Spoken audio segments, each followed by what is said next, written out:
Pernahkah kamu diam di tengah malam, saat dunia mulai sunyi, lalu tiba-tiba muncul satu pertanyaan yang tidak bisa kamu usir? Mengapa Tuhan terasa begitu dekat bagi sebagian orang, tapi begitu jauh dariku? Pertanyaan itu tidak berisik, tapi menghantam pelan, seperti ombak kecil yang terus mengikis karang sampai retak tanpa terasa. Kamu melihat ada orang yang begitu mudah menangis ketika menyebut namanya, begitu mudah tersentuh hanya dengan satu ayat, seolah ada sesuatu dalam dada mereka yang hidup, yang bergetar, yang mengenal Tuhan bukan hanya sebagai konsep, tapi sebagai kehadiran yang nyata. Sementara kamu mungkin sudah lama berdoa, sudah sering menyebut namanya, tapi terasa kosong, seperti mengetuk pintu yang tidak pernah terbuka. Atau mungkin pintunya sebenarnya terbuka, tapi hatimu yang tidak mampu melihatnya. Sahabat petunjuk Al-Quran, mari kita berhenti sejenak. Benar-benar berhenti. Bukan sekedar menghentikan langkah kaki, tapi menghentikan riuhnya pikiran. Melepaskan sejenak semua peran yang kamu pakai setiap hari, sebagai siapapun kamu di dunia ini. Karena selama ini, kita terlalu sibuk menjadi sesuatu, hingga lupa bagaimana rasanya menjadi tiada. Padahal, dalam jalan ma'rifat, justru disitulah pintu pertama terbuka. Ketika manusia tidak lagi merasa dirinya ada, tidak lagi merasa dirinya penting, tidak lagi merasa dirinya pusat dari segalanya. Tenanglah sejenak, tarik nafasmu perlahan, dan biarkan hatimu mulai mendengar sesuatu yang selama ini tertutup oleh kebisingan dunia. Sesuatu yang tidak bersuara, tapi selalu hadir sejak awal kamu diciptakan. Ada orang-orang yang ketika hidupnya hancur, justru menemukan Tuhan. Ada yang kehilangan segalanya, tapi justru merasa tidak pernah sedekat itu dengan Sang Kekasih. Ada yang diuji dengan luka yang tidak terucap, tapi dari luka itu lahir keheningan yang penuh cahaya. Mereka tidak selalu pandai berbicara tentang agama, tidak selalu terlihat luar biasa di mata manusia, tapi di dalam hatinya ada sesuatu yang telah luluh, sesuatu yang telah menyerah sepenuhnya. Dan dari penyerahan itu, lahirlah rasa yang tidak bisa dijelaskan. Rasa bahwa Tuhan itu dekat, sangat dekat, bahkan lebih dekat dari dirinya sendiri. Lalu kita mulai bertanya, apa yang berbeda dari mereka? Apakah mereka memiliki ilmu yang lebih tinggi? Ataukah mereka memiliki amalan yang jauh lebih banyak? Atau mungkin Tuhan memilih mereka secara khusus? Namun dalam perjalanan mengenal hakikat, kita akan menemukan satu penyataan yang lembut, sekaligus mengguncang, bahwa bukan Tuhan yang memilih sebagian dan meninggalkan yang lain, melainkan hati manusia sendiri yang membuka atau menutup dirinya dari cahaya. Tuhan tidak pernah jauh, tidak pernah pergi, tidak pernah berpaling. Yang berubah adalah kesiapan hati kita untuk merasakannya.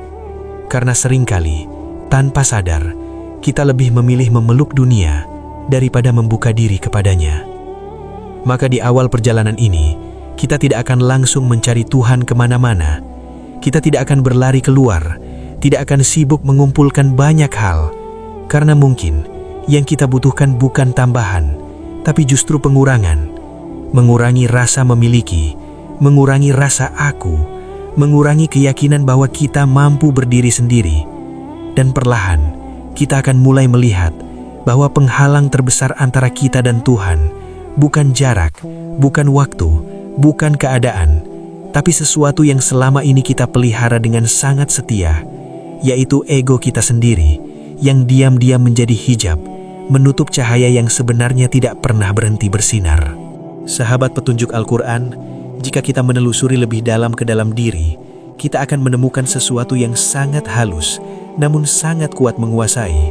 Ia tidak terlihat, tapi menentukan hampir seluruh arah hidup kita. Itulah ego. Ego bukan hanya tentang kesombongan yang tampak, bukan hanya tentang merasa lebih hebat dari orang lain, tapi ia hadir dalam bentuk yang jauh lebih lembut, dalam rasa ingin dihargai, dalam keinginan untuk dipahami, dalam dorongan untuk diakui. Bahkan dalam ibadah kita, ia bisa menyelinap tanpa kita sadari, membuat kita merasa aku sudah cukup dekat, padahal justru disitulah jarak itu terbentuk perlahan. Dalam jalan ma'rifat, ada satu kalimat yang sering kita ucapkan namun jarang kita selami maknanya. La haula wala quwata illa billah. Tiada daya, tiada kekuatan, kecuali dengan Allah. Kalimat ini bukan sekedar zikir di lisan, tapi sebuah pintu penghancur ilusi. Karena selama ini, kita hidup dengan keyakinan tersembunyi bahwa kita punya kendali, bahwa kita punya kekuatan, bahwa kita bisa menentukan arah hidup kita sendiri. Padahal, bahkan untuk satu detak jantung pun, kita tidak pernah benar-benar berkuasa. Ego membuat kita merasa menjadi pelaku, merasa menjadi pusat, merasa bahwa aku yang memilih, aku yang berusaha, aku yang berhasil. Dan tanpa kita sadari, setiap aku itu adalah lapisan yang menutupi cahaya Tuhan dalam diri kita. Karena dalam hakikat, semua yang kita sebut sebagai aku hanyalah bayangan, hanyalah pantulan dari kehendaknya yang sedang bertajalli melalui diri kita. Namun selama kita masih menggenggam peran itu, selama kita masih ingin menjadi seseorang, maka kita tidak akan pernah benar-benar merasakan menjadi hamba. Orang yang mudah merasakan Tuhan bukan karena mereka melihat hal-hal gaib, bukan karena mereka memiliki keistimewaan yang luar biasa, tapi karena mereka telah kehilangan sesuatu. Mereka kehilangan rasa memiliki diri. Mereka kehilangan klaim atas hidup mereka. Mereka tidak lagi berdiri sebagai pusat, tapi sebagai wadah. Dan ketika seseorang menjadi wadah, maka cahaya itu masuk dengan sendirinya, tanpa dipaksa, tanpa dicari, tanpa dikejar. Karena sejatinya Tuhan tidak perlu didekati, Dia hanya perlu tidak dihalangi. Di titik ini, perjalanan menjadi sangat sunyi, karena yang dihadapi bukan lagi dunia luar, tapi diri sendiri. Kita mulai melihat betapa seringnya kita ingin dipuji, betapa seringnya kita kecewa karena tidak dihargai, betapa seringnya kita merasa paling benar. Dan perlahan kita belajar untuk melepaskannya, bukan dengan paksaan, tapi dengan kesadaran bahwa semua itu hanyalah lapisan yang menjauhkan kita dari Sang Kekasih. Dan setiap kali satu lapisan itu runtuh, akan ada ruang baru dalam hati, ruang yang terasa lebih lapang, lebih tenang, dan disitulah, tanpa kita sadari, Tuhan mulai terasa lebih dekat dari sebelumnya. Sahabat petunjuk Al-Quran, agar hati ini lebih mudah memahami sesuatu yang tak terlihat, mari kita gunakan satu gambaran sederhana dari kehidupan sehari-hari. Bayangkan, hatimu adalah sebuah cermin yang sejak awal diciptakan dalam keadaan bening, jernih, dan sempurna untuk memantulkan cahaya. Namun seiring waktu, cermin itu tidak lagi terjaga. Ia mulai tertutup debu, sedikit demi sedikit, hampir tak terlihat di awal, tapi terus menumpuk, hingga akhirnya pantulan itu menjadi samar, bahkan hilang. Debu itu adalah keinginan yang tak selesai, luka yang tak disembuhkan, harapan yang terlalu digenggam, dan rasa aku yang terus diperkuat setiap hari. Kita seringkali berkata, mengapa aku tidak merasakan Tuhan? Padahal mungkin yang terjadi bukan karena Tuhan tidak hadir, tapi karena pantulannya tidak lagi terlihat dalam cermin hati kita. Karena cahaya itu tidak pernah padam, tidak pernah berkurang, tidak pernah menjauh. Yang berubah hanyalah kondisi cermin itu sendiri, apakah ia bersih atau tertutup. Dan ironisnya, kita sering sibuk mencari cahaya keluar dan tak pernah menyadari bahwa yang perlu kita lakukan hanyalah membersihkan cermin itu, perlahan dengan kesabaran.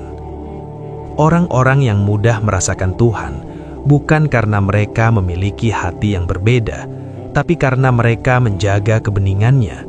Mereka mungkin tetap hidup di dunia yang sama, menghadapi masalah yang sama, merasakan luka yang sama. Namun mereka tidak membiarkan semua itu menetap terlalu lama di dalam hati. Mereka belajar melepaskan, belajar memaafkan, belajar menerima.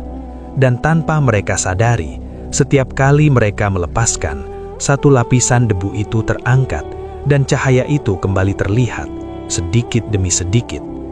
Namun membersihkan cermin itu bukan proses yang selalu indah. Kadang Tuhan membersihkannya dengan kelembutan yang kita harapkan, tapi dengan ujian, dengan kehilangan, dengan keadaan yang memaksa kita untuk melepaskan apa yang selama ini kita genggam erat. Di saat itulah kita merasa hancur, merasa kosong, merasa tidak punya apa-apa lagi. Padahal justru disitulah proses pembersihan itu terjadi. Lapisan-lapisan ego mulai runtuh dan ruang dalam hati mulai terbuka untuk menerima sesuatu yang lebih hakiki. Maka jika hari ini hidupmu terasa berat, jika hatimu terasa retak, jika kenyataan tidak berjalan seperti yang kamu inginkan, jangan terburu-buru menganggap itu sebagai hukuman. Bisa jadi itu adalah cara Tuhan membersihkan cermin hatimu agar kamu kembali mampu melihatnya bukan dengan mata, tapi dengan rasa yang lebih dalam. Dan ketika cermin itu kembali bening, kamu tidak akan lagi bertanya, "Di mana Tuhan?" Karena dalam setiap hembusan nafas, dalam setiap detak, dalam setiap diam, kamu akan merasakan bahwa Dia tidak pernah kemana-mana.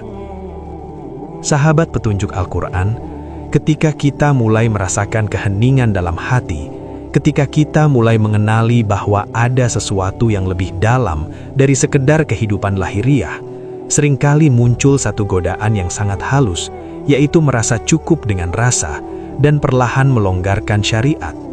Padahal dalam jalan yang lurus, syariat bukanlah beban, bukan pula sekedar kewajiban yang harus dilalui, tetapi ia adalah wadah suci, tempat hakikat itu tumbuh dan terjaga. Tanpa wadah, air yang jernih pun akan tumpah dan hilang. Tanpa bentuk, rasa yang dalam pun bisa menyesatkan. Solat bukan hanya gerakan tubuh yang berulang, ia adalah panggilan pulang 5 kali sehari, agar kita tidak tersesat terlalu jauh dalam dunia. Di saat dahi menyentuh bumi, disitulah ego seharusnya runtuh, disitulah aku seharusnya melebur.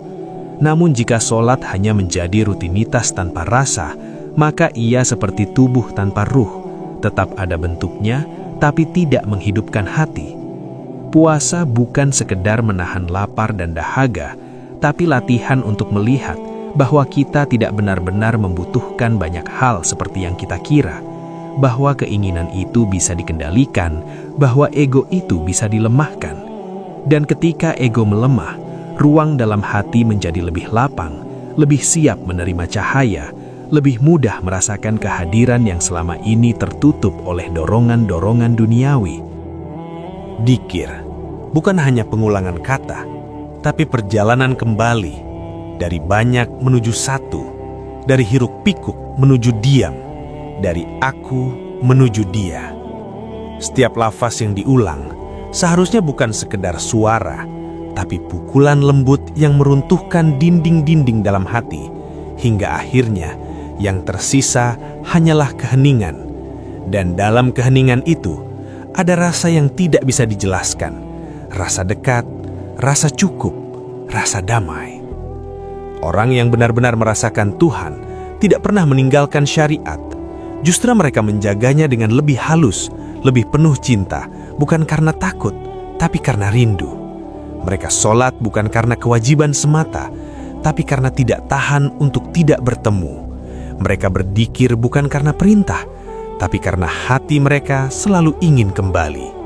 Dan disitulah syariat dan hakikat bertemu, bukan sebagai dua hal yang terpisah, tapi sebagai satu jalan utuh yang membawa seorang hamba dari dirinya menuju Sang Kekasih. Sahabat petunjuk Al-Quran, ada satu fase dalam perjalanan ini yang tidak terlihat oleh mata, tapi sangat terasa dalam batin, yaitu saat aku mulai melemah, perlahan tanpa disadari. Bukan berarti kita kehilangan jati diri, bukan pula menjadi kosong tanpa arah, tetapi ada sesuatu yang berubah. Cara kita memandang hidup, cara kita merespon keadaan, cara kita merasakan diri sendiri. Kita tidak lagi terlalu reaktif, tidak lagi mudah tersinggung, tidak lagi sibuk mempertahankan citra, seolah ada bagian dalam diri yang mulai berkata, "Ini bukan tentang aku lagi." Dulu, mungkin kita mudah marah ketika tidak dihargai, mudah kecewa ketika tidak dimengerti, mudah sakit hati ketika dilukai. Namun perlahan semua itu mulai memudar, bukan karena kita menjadi lemah, tapi karena kita mulai melihat bahwa semua yang terjadi tidak pernah benar-benar tentang kita. Ego yang dulu selalu ingin diakui, kini mulai kehilangan suaranya dan digantikan oleh ketenangan yang tidak banyak bicara, tapi terasa sangat dalam. Di titik ini, kita mulai memahami makna fana, bukan sebagai konsep yang tinggi, tapi sebagai pengalaman yang halus. Pengalaman ketika kita tidak lagi merasa sebagai pusat cerita, tidak lagi merasa memiliki kendali penuh, tidak lagi menggenggam hidup dengan erat. Kita mulai berjalan, tapi terasa seperti dituntun. Kita mulai memilih, tapi terasa seperti diarahkan. Dan disitulah muncul rasa yang aneh sekaligus indah, rasa berserah tanpa kehilangan kesadaran. Namun perjalanan ini tidak selalu lurus. Kadang ego itu kembali, muncul dalam bentuk yang lebih halus, dalam rasa bangga karena merasa sudah sampai, dalam bisikan bahwa aku sudah lebih mengerti. Dan disinilah ujian yang lebih dalam dimulai, karena ego yang kasar mudah dikenali, tapi ego yang halus seringkali disangka sebagai cahaya. Maka orang-orang yang berjalan di jalan ini terus menjaga hatinya, terus merendah, terus merasa belum apa-apa, agar tidak terjebak dalam bayangan dirinya sendiri. Semakin aku itu menghilang, semakin hidup terasa ringan, bukan karena masalah berkurang, tapi karena tidak ada lagi yang merasa terbebani secara berlebihan. Kita mulai menerima tanpa banyak protes, menjalani tanpa banyak tuntutan, dan mencintai tanpa banyak syarat. Dan dalam keadaan itu, tanpa perlu dicari, tanpa perlu dikejar, kehadiran Tuhan mulai terasa, lembut, tenang, dan sangat dekat, seolah-olah Dia selalu ada sejak awal. Hanya saja kini hati mulai cukup hening untuk merasakannya. Sahabat petunjuk Al-Quran, ketika hati mulai hening, ketika ego mulai mereda, maka sesuatu yang sebelumnya tersembunyi perlahan mulai tampak, bukan dengan mata, tapi dengan kesadaran yang halus. Itulah tajalli, penampakan sifat-sifat Allah dalam setiap kejadian, dalam setiap gerak kehidupan, yang sebelumnya kita anggap biasa saja. Dulu kita melihat hidup sebagai rangkaian peristiwa, kebetulan, atau hasil usaha semata. Namun kini ada rasa bahwa semuanya mengandung makna, semuanya seperti berbicara, semuanya seperti menunjukkan sesuatu yang tidak bisa dijelaskan dengan logika biasa. Kita mulai melihat bahwa ketika kita ditolong, itu bukan semata karena orang lain, tapi ada sifat Rahman yang sedang hadir melalui mereka. Ketika kita diuji, ada sifat hikmah yang sedang bekerja meski kita belum memahaminya. Ketika kita diberi kelapangan, ada sifat karim yang sedang dilimpahkan. Dan perlahan kita tidak lagi melihat dunia sebagai sesuatu yang terpisah dari Tuhan, tapi sebagai cermin tempat sifat-sifatnya memancar dalam bentuk yang beragam. Di titik ini, hidup tidak lagi terasa kosong, bahkan dalam hal-hal sederhana seperti berjalan, berbicara, atau sekedar diam, ada rasa kehadiran yang menyertai. Seolah-olah kita tidak pernah benar-benar sendiri, seolah ada yang selalu membersamai dalam setiap detik, dalam setiap nafas. Namun rasa ini bukan sesuatu yang meledak-ledak, bukan pula pengalaman yang dramatis. Ia justru sangat tenang, sangat lembut, seperti cahaya yang tidak menyilaukan, tapi cukup untuk membuat hati merasa cukup. Dan yang paling indah, kita mulai memahami bahwa segala yang terjadi bukan untuk menyenangkan ego kita, tapi untuk mendidik jiwa kita. Setiap pertemuan, setiap perpisahan, setiap kebahagiaan, dan setiap luka, semuanya adalah cara Tuhan berbicara, cara Tuhan mendekat, cara Tuhan memperkenalkan dirinya sesuai dengan kesiapan hati kita. Maka perlahan kita berhenti bertanya mengapa ini terjadi padaku, dan mulai merasakan apa yang sedang Tuhan tunjukkan kepadaku. Orang yang mudah merasakan Tuhan hidup dalam kesadaran ini. Mereka tidak menunggu momen khusus untuk merasakannya, karena bagi mereka, setiap momen adalah pertemuan, setiap keadaan adalah pesan. Dan di dalam kesadaran itu, hidup menjadi penuh makna, bukan karena semuanya indah, tapi karena semuanya terasa dekat dengannya. Dan disitulah perjalanan makrifat mulai berbuah. bukan dalam bentuk kata-kata, tapi dalam cara memandang kehidupan yang tidak lagi sama seperti sebelumnya. Sahabat petunjuk Al-Quran, ada satu fase dalam perjalanan ini yang sering kali disalahpahami, yaitu ketika hidup terasa lebih sunyi dari biasanya. Bukan karena dunia benar-benar berubah, tapi karena hati tidak lagi menikmati kebisingan yang dulu terasa biasa. Percakapan yang dulu menarik kini terasa hampa. Keramaian yang dulu menghibur kini terasa melelahkan. Dan di titik itu, kita mulai masuk ke dalam satu ruang yang tidak semua orang mengerti, yaitu kesunyian batin. Kesunyian ini bukan kesepian, bukan pula kekosongan yang menyakitkan, tapi sebuah ruang yang sedang dipersiapkan. Ruang di mana hati tidak lagi dipenuhi oleh dunia agar sesuatu yang lebih halus bisa hadir. Namun bagi yang belum terbiasa, fase ini terasa membingungkan, seolah kehilangan arah, seolah tidak lagi menemukan kenikmatan seperti dulu. Padahal itu bukan kehilangan, itu adalah pergeseran dari yang kasar menuju yang lembut, dari yang ramai menuju yang hakiki. Di dalam kesunyian ini, kita mulai lebih banyak berbicara dengan diri sendiri, bukan dalam bentuk kata, tapi dalam rasa.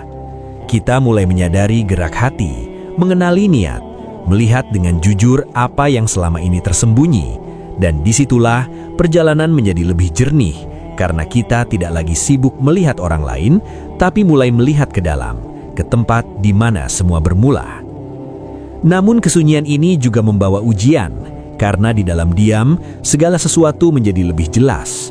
Luka yang belum sembuh, rasa takut yang tersembunyi, keinginan yang belum padam, semuanya muncul ke permukaan. Dan disinilah banyak orang memilih kembali ke kebisingan, karena tidak tahan menghadapi dirinya sendiri. Padahal jika ia bertahan, jika ia tetap duduk dalam keheningan itu, perlahan semua yang gelap akan tersinari dan berubah menjadi pemahaman. Orang yang mudah merasakan Tuhan telah berdamai dengan kesunyian ini. Mereka tidak lagi takut sendirian, karena dalam kesendirian itu, mereka justru merasa ditemani. Mereka tidak lagi membutuhkan banyak hal untuk merasa cukup, karena dalam diam, mereka menemukan kehadiran yang lebih nyata dari apapun. Dan disitulah kesunyian tidak lagi terasa kosong, tapi justru menjadi tempat paling hidup, tempat di mana hati benar-benar berjumpa dengan Sang Pemilik kehidupan. Sahabat petunjuk Al-Quran, pada akhirnya, perjalanan ini tidak membawa kita menjadi seseorang yang terlihat luar biasa, tidak pula menjadikan kita merasa lebih tinggi dari yang lain. Justru sebaliknya, ia membawa kita kembali menjadi sederhana, menjadi hamba yang menyadari bahwa dirinya tidak memiliki apa-apa dan tidak mampu apa-apa. Dan disitulah letak keindahannya. Ketika seseorang benar-benar memahami la haula wala quwata illa billah, bukan hanya di lisan, tapi di dalam hidupnya, maka ia tidak lagi gelisah berlebihan, tidak lagi takut kehilangan, karena ia tahu semua berasal darinya dan akan kembali kepadanya. Orang yang mudah merasakan Tuhan tidak selalu banyak bicara tentang Tuhan, tapi hidupnya memantulkan ketenangan, sikapnya lembut, ucapannya menenangkan, dan kehadirannya membuat orang lain merasa damai. Itulah buah dari makrifat, bukan kehebatan, bukan keanehan, tapi akhlak yang halus, hati yang lapang, dan jiwa yang tidak lagi keras mempertahankan diri. Karena semakin dekat seseorang dengan Tuhan, semakin ia menyadari bahwa dirinya hanyalah setetes kecil di samudra hakikat, dan tidak ada yang layak untuk disombongkan.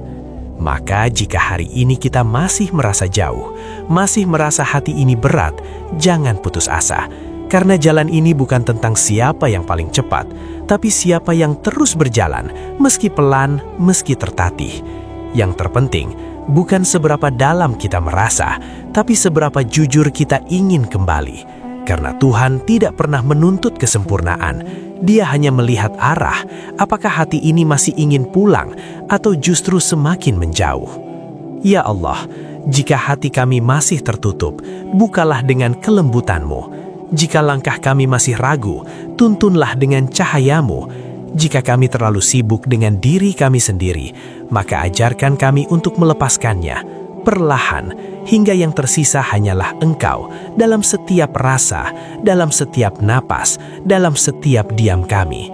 Ya Allah, jangan Engkau biarkan kami hidup tanpa merasakan Engkau, walau hanya sekejap, karena tanpa itu, hidup ini hanyalah kosong, tanpa makna. Sahabat petunjuk Al-Quran, jika narasi ini sampai ke dalam hatimu, jangan biarkan ia berlalu begitu saja.